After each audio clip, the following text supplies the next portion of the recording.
आपण पूरा घटनाक्रम को अनुध्यान करंतु। ये हूँ नाटक जो मैंने रचना करिसेंती, षड्यंत्र जो मैंने रचना करिसेंती, से माने केमिति स्क्रिप्ट लिखिसेंती, केमिति निर्देशना दौरान परवर्ती समय विरोधी दल जो मैंने भी जाइछंती तांकु ता भितरे पसई न देवा पाई, सत पदा को न आनिबा पाई ये षड्यंत्र रचा जाइछि।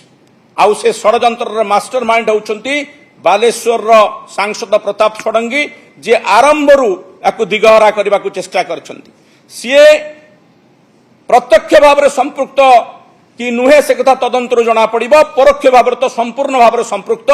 एथिपाई संपृक्त सी चाहिए झीर जीवन बंची था, से पुलिस रे एफआईआर दवा को देना स्टेशन डायरी कराइछंती। ए कथा मु जेतेबेले पूर्वरु गणमाध्यम रे कहिछि, बारंबार विभ्रांत करबा पई सी गणमाध्यम रे भुआ बोलै चलछंती। समस्त को स्पष्टीकरण उपर स्पष्टीकरण दउछंती।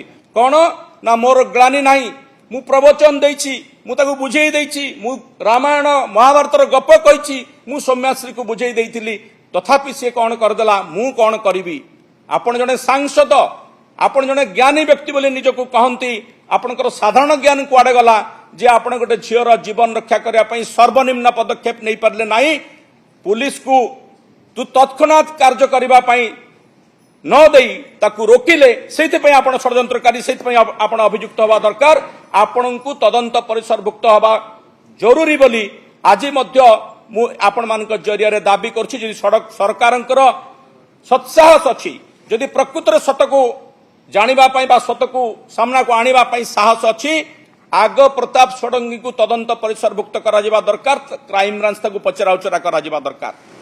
तेणु षड्यंत्र पार्ट 2 रे बंचेबा पई जो उद्यम कर जाइतला, से हीन उद्यम पंड होईछि ओडिशा बासिंकर पई, बिजु जनता दल पई एवं गणमाध्यम पई।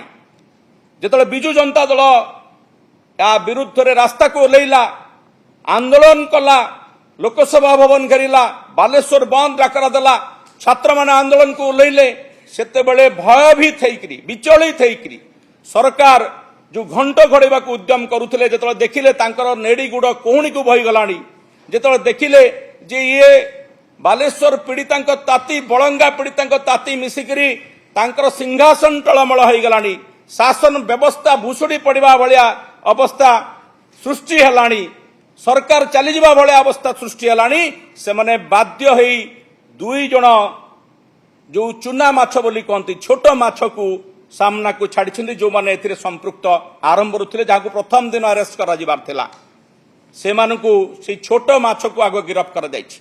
आमर दाबी होउछि जे छोट माछ को गिरफ्त करी आपण बड़ माछ को बंचेई पारिबे नाही। जो माने षड्यंत्रकारी अछंती तांकु पदा को आनिबा को पड़िबो।